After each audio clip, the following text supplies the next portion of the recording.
I'm staying with my good friends Katie and Tony, and they're two very cool kids. We were doing a drawing game yesterday, and in this drawing game, one of us would start a drawing. We'd all start a drawing at the same time, and after a little while, we'd pass it to the next person. They'd keep on drawing, pass it to the next person, keep on drawing.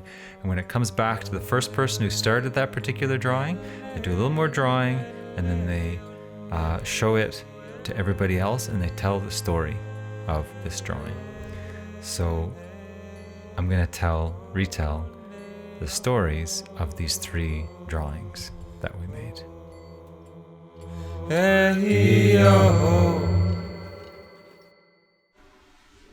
Once there was a giant underground cave, so big that from one side of the cave you couldn't see the other, even if it was fully lit up, which of course it never was, because it was deep, deep, deep underground. And it's a shame, because there was actually lots of fertile soil down there, and there was these terraced steps that could have been used to grow some really nice things, but what to do? It's all underground, no light, no people, no creatures.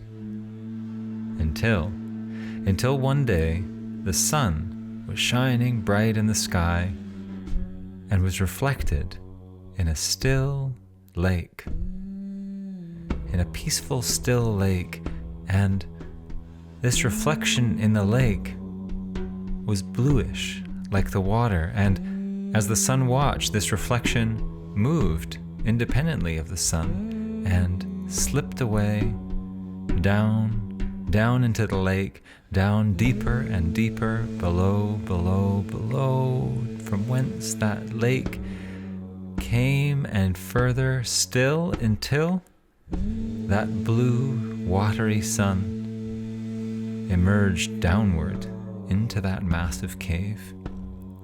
And there that sun found her home and shone brilliantly. And gradually, people came to notice.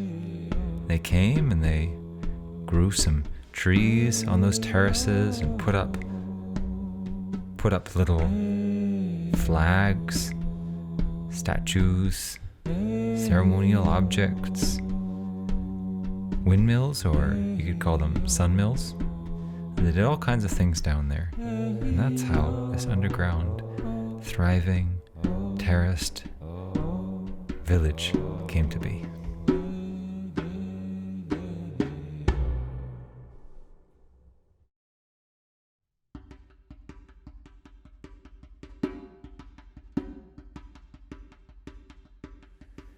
Once there was a city, and this city was the most boring of all cities, so boring that birds wouldn't even fly overhead, so boring that the clouds would just skate over trying to get past it quickly, because every room in this city had nothing interesting going on, and every street was gray and boring, until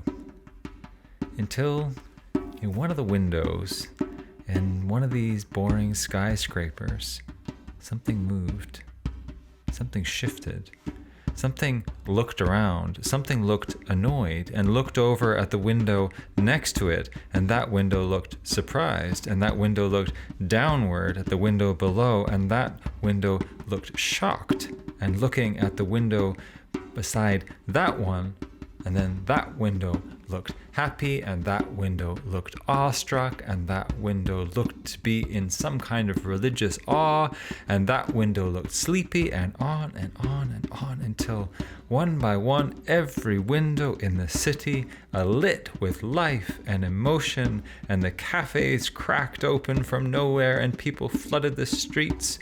And even though not all those emotions were necessarily positive ones, as we'd say, that city became super lively, so much so that the birds started to jostle with each other to be the ones to fly overhead during their migrations going north and south, and the clouds tended to just hang out over the city just to check out all the emotions that were being displayed by all these different animate windows.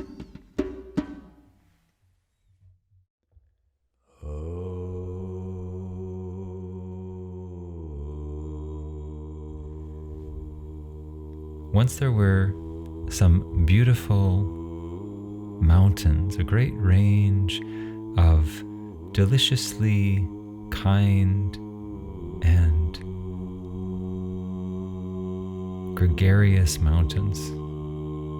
And they stretch from horizon to horizon, and although some mountains are foreboding and austere and snowy, these did have some snow on the top, but basically they were very welcoming mountains, more like big hills, more like big grassy, friendly, wondrous hills. And people knew this, and they sang to the mountains, and they listened to what the mountains had to say, and it was all good.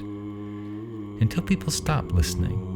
Until people started thinking of those mountains as just big hunks of stone. Just big hunks of stone with chunks of ice and snow on top. Just a bunch of matter, and matter doesn't matter. And what's the point? Maybe we'll mine them, get some stuff out from inside so we can roll on with our lives. Until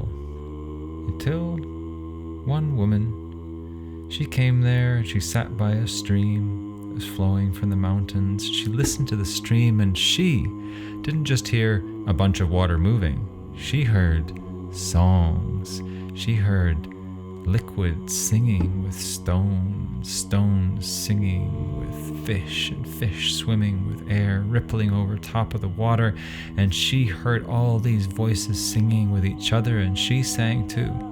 And when she did, and she looked up at the mountains with spiraling threads of songs coming off her head, she saw those same kind of spirals dancing around the mountaintops in sympathy and empathy and celebration of how she saw them, in celebration of being in relationship with her, in celebration of again being lit up by a human song.